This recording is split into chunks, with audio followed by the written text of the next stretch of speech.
खूनी दुल्हन। आरती और विकास अपने माँ बाप के साथ दिल्ली में रहते हैं।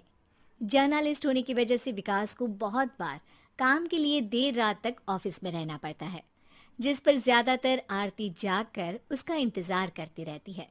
इसी तरह एक रात आरती विकास का इंतजार करते हुए घर की बालकनी में खड़ी होती है। "हम्म, इनकी जॉब तो जैसे मेरी सौतन बन गई है।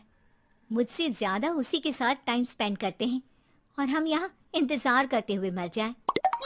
अपने आप से ये सब बोलते हुए आरती की नजर मोहल्ले के कोने वाले घर पर पड़ती है, जिसकी लाइट्स ऑन देखकर वो हैरान रह जाती है। ये इस घर की लाइट्स कैसे ऑन हो सकती हैं? यहाँ तो सालों से कोई नहीं रहता। वो ये सोच ही रही होती है कि तभी उसे घर की खिड़की पर औरत की परछाई के साथ लाल चुन्नी दिखाई देती है, जिसे देख आरती डर से चिल्लाने लगती है। भूत! कोने वाले घर में भूत है! आरती की आवाज सुन उसके घर वालों के साथ मोहल्ले के लोग भी अपनी बालकनी में निकल आते हैं। अरे क्या हुआ? आधी रात में बावरों की तरह क्यों चिल्ला रही है? भूत! वहाँ भूत है! आरती की बात से सब उस घर की तरफ देखने लगते हैं, लेकिन वहाँ कुछ नहीं होता। भाभी जी, लगता है आपने सपना देखा होगा। मैं बालकनी में खड़ी होकर सोऊंगी क्या? बता रही हूँ, अपनी आंखों से देखा है। घर की लाइट्स ऑन थी और वहाँ किसी का साया भी था। अरे तुम अक्सर विकास भैया के इंतजार में देर रात तक जागती हो ना, क्या पता नींद पूरी नहीं होने की वजह से कोई भ्रम हुआ हो।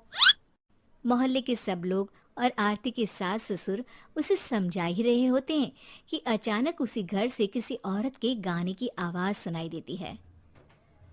आजा ओ मेरे प्रियतम, आजा।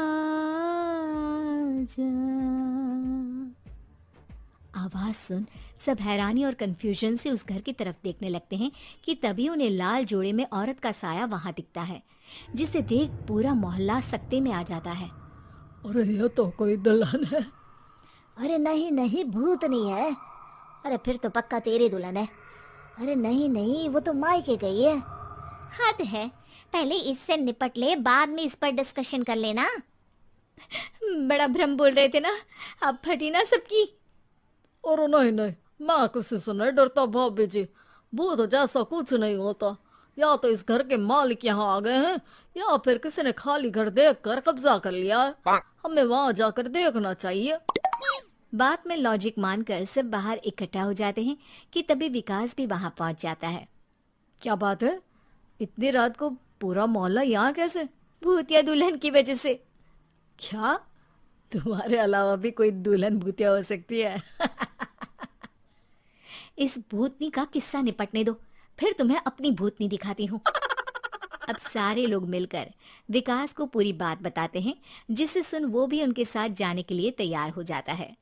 जिसके बाद वो सब डरते हुए उस घर के सामने जाकर खड़े हो जाते हैं। तुम सब यहीं रुको, मैं अंदर जाता हूँ। अकेले जाओगे? अरे नहीं नहीं, आप सबकी नकली भूतनी भी तो होगी ना मेरे साथ। कैसा मजाक कर रहा है यार। रुक, मैं चलता हूँ साथ में। क्या मैं चलता हूँ? ये क्या गोवा घूमने जा रहे हैं जो मैं भी साथ चलता हूँ? कहीं नहीं जाओगे तुम, यहीं मेरे पास खड़े रहो। बहू सिचुएशन समझो। हाँ, घर जाकर सुना लेना। हे भगवान, मम्मी तुम किसकी मम्मी हो? ओ, इन्हें सब कुछ अभी करना है क्या? नहीं, यहाँ पंचायत बैठा देते हैं आपके परिवार के लिए। इस पर मामला शांत करके अब वो लोग इधर उधर से घर के अंदर झांकने की कोशिश करते हैं। उन्हें घर के अंदर लाल जोड़ा, सिंदूर और मंगलसूत्र के साथ चारों तरफ खून बिखरा हुआ दिखता है। इसे देखकर सबकी हवाइयां उड़ जाती है। भाई ये सब क्या है? अब तो मुझे भी डर लग रहा है। आ गए मरने, अब तुम्हें मुझसे कौन बचाएगा? उस नजारे के साथ सोने पर सुहागे की तरफ भूतनी की आवाज सुन वो सब तुरंत वहां से भाग खड़े होते हैं। ये सब क्या था? अब हम क्या करेंगे? हमारे मोहल्ले में भूतनी आ गई जो सबको मारना चाहती है। ओ भाभी जी, मैं फिर बोल रहा हूँ, भूतनी जैसा कुछ नहीं होता। मुझे तो पक्का यकीन है कि यहाँ किसी गलत इंसान ने गलत काम करने के लिए कब्जा कर लिया है और लोगों को घर से दूर रखने के लिए ये सब कर रहा है। तुम इतने यकीन के साथ कैसे बोल सकते हो?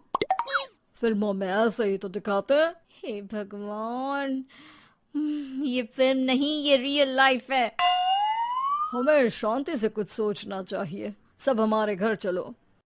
सब आरती के घर में इकट्ठा हो जाते हैं। रात भर आधी नींद और बिल्कुल ना चल रहे दिमाग के साथ सब सॉल्यूशन सोचने की बहुत कोशिश करते हैं, लेकिन कुछ नहीं होता। इसी तरह सुबह हो जाती है। ऐसे कोई भी उपाय नहीं निकलेगा। सब पूरी रात के थके हुए हैं। घर जाओ, थोड़ा आराम कर, फ्रेश होकर फिर आ जाना। उसके बाद सोचते हैं कुछ। डरे सहमे लोग जैसे ही अपने घर जाने लगते हैं, तभी विकास को उस घर में कोई हरकत नजर आती है, जिस पर वो किसी को कुछ बताए बिना चुपचाप वहां पहुंच जाता है और कुछ देर बाद घर आकर सबको दोबारा इकट्ठा कर उस घर के पीछे वाले खिड़की पर ले जाता है। विकास, क्या खेल लगा रखा है? ये कोई मजाक नहीं है। वही तो, मजाक नहीं, बहुत बड़ा मजाक है। अंदर देखो। जैसे ही सब उस खिड़की से अंदर देखते हैं तो उनकी आंखें खुली की खुली रह जाती है। मूवी की शूटिंग!